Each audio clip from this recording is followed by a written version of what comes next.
Hey, what's going on? Welcome to my Molten Strike Raider. They just steamrolled everything with a lore weave and good jewelry. So I decided to switch those out for weaker rares and also put on a Tabula just to try it out against Uber Elder. And as you'll see on here in a little bit, it did quite well with that setup as well.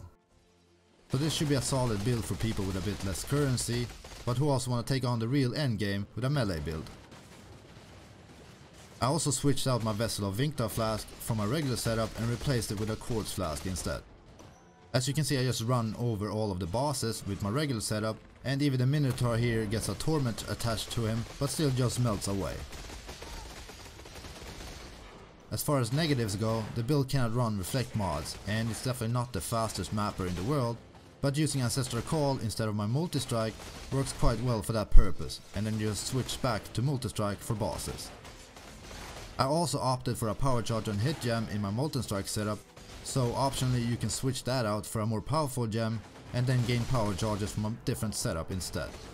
The entire build is based around flat lightning damage, so you want to get as much of that as possible from your claw, rings, amulet and abyss jewels.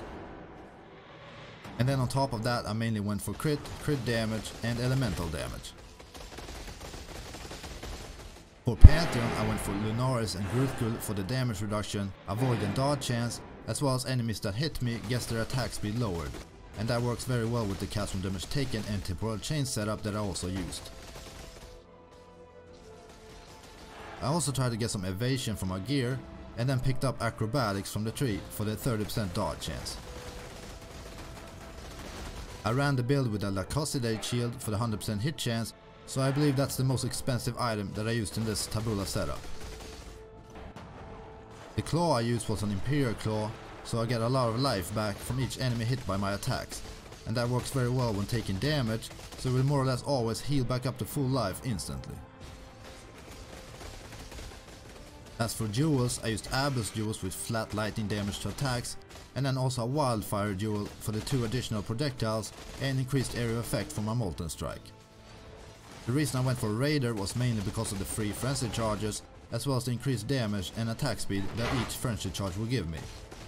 I also opted for the free onslaught and increased effect of onslaught, as well as the evade chance to melee and projectile attacks. And since onslaught lasts for 10 seconds once you have it, it would more or less be up at all times once you get it.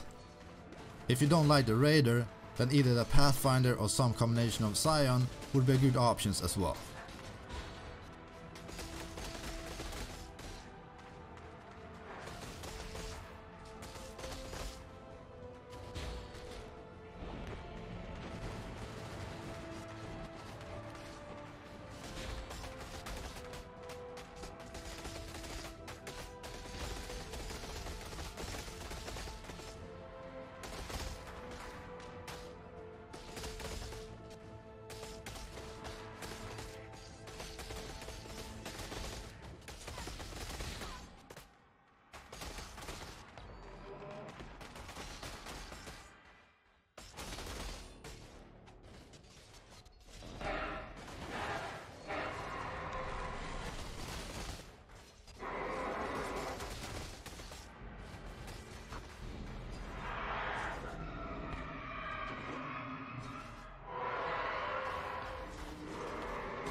For skills, this is the tree I ended up with in my final setup, and as always you can go down here and click on the different progression points to see what path I took while leveling.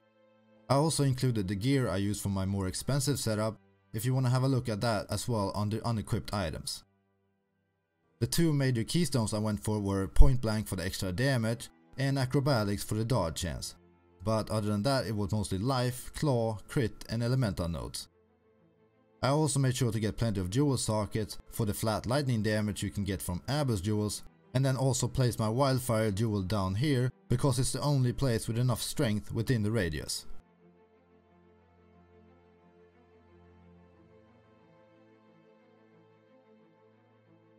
For items, this is the claw that I used.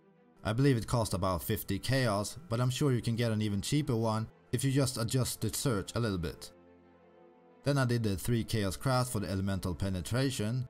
I know there's an exalt craft for even more penetration, but this was plenty enough for me. Then for shield I went for a lycosity, just so that enemies can't evade my attacks. The chest is just a standard tabula, so if you want to go with that instead of something like a lore weave or a shroud of the lightless, then you can definitely do that, but you can always go with a good corrupted one instead for a bit more help. Then I went for a pair of Tome Fist gloves and made sure I put a Murder's Eye jewel in the Abyss socket for the free intimidation, and that makes enemies take 10% increased attack damage. For rings I used ones with plenty of resistance, life and elemental damage, and then I crafted flat lightning damage to attacks on top of that. However, on my second ring I had to switch that out for intelligence after I removed my lore weave, so that was a bit sloppy. But I didn't exactly min-max my tabula setup, I really just wanted to quickly try it out. And then for amulet I got one with life, crit and lightning damage. This was a lot weaker than the corrupted talisman I had laying around in my stash, but something like this should be cheap to buy for anyone. My belt is a Stygian Wise belt with life, cold rest and elemental damage, and then I crafted elemental damage with attack skills on top of that. Then for my boots and helmet I just got as much life and resistance as possible, and I definitely didn't use a Molten Strike enchant for either of my setups. For flasks I went for an instant life flask, a diamond flask, a wise oak, and a serious promise, and a quartz flask. And as per usual, you want to make sure your lightning res is higher or equal to the other resistances to take full advantage of the wise oak.